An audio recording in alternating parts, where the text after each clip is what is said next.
ერთი ესეთი ფაქტი უნდა გაგახსენოთ დარწმუნებული ვარ გემახსოვრებათ. თუ არ ვცდები ეს არის 13 აგვისტო რუსული ტანკები მოდიან გორიდან თბილისის მიმართულებით და უცებ შინაგან საქმეთა მინისტრის მაშინდელმა მოადგილემ ეკა ზღულაძემ ჩაატარა ბრიფინგი, რომ გილოცავთ ხალხნო, გადავრჩით ორჭოსანთან აუხვიეს რუსეთის ტანკებმა თბილისისკენ აღარ მოდიან. უსმინეთ თქვენ ამ ინფორმაციას? კი, მახსოვს ეს ინფორმაცია. როგორ აღიქვით მე?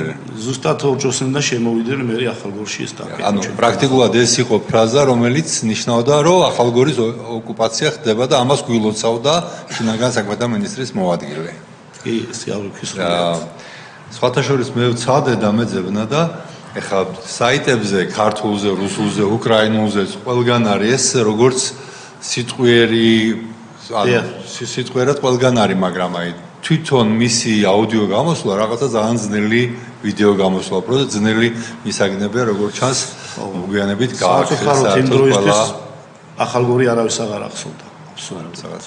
თითქოს ახალგორი საქართველოს არ ყოფილიყო, ისე გილოცავდა აი ამ ფაქტს. თქვენ მოგეხსენებათ, ჩვენ როგორი წინაპრები ყავდა სერის თავები და ალბათ ისინი რომ წამოახედა ეხლა და დაინახოს რა ხდება.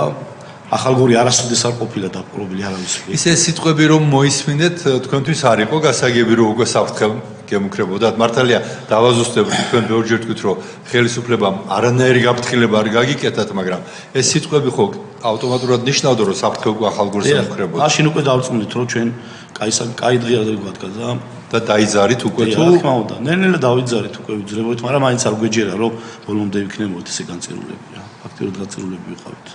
და ხელისუფლების მხრიდან კიდევ ვიმეორებ არანაირი გაფრთხილება. რატო ვაზუსტებ ამას? არანაირი გაფრთხილება, არანაირი ევაკუაცია მოსახლეობამ თვითონ გააკეთა, რაც გააკეთა, რომ დატოვეს თავიანთი სახკარი და გამოიქცნენ რა. რატო ვაზუსტებ ამას? ბავშვები ყავდათ, მოხუცებულები ყავდათ და ეშინოდათ.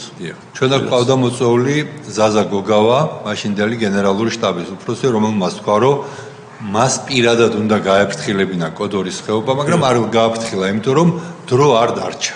თუმცა 8-დან 14-მდე საკმაოდ დიდი დროა იმისთვის, რომ ეს გაფრთხილება მომხდარიყო და კიდევ ერთხელ არანაირი გაფრთხილება ხელისუფლების მხრიდან რომ საფრთხე არსებობს არ ყოფილა. მე როგორც ვიცი, ინფორმაცია მაქვს, რომ მაგ პერიოდში 8 აგვისტოს მერე, სადღაც 15-მდე ვანო მერაბიშვილი იყო ჩამოსული ახალგორში და იქ რაღაც თათბირები იმართებოდა გამგეობის შენობაში იყო რაღაც შტაბი იყო შექმნილი და ადგილობრივ ხელისუფლებასთან და მასთან ერთად რაღაც შეხვედრა გაიმართა.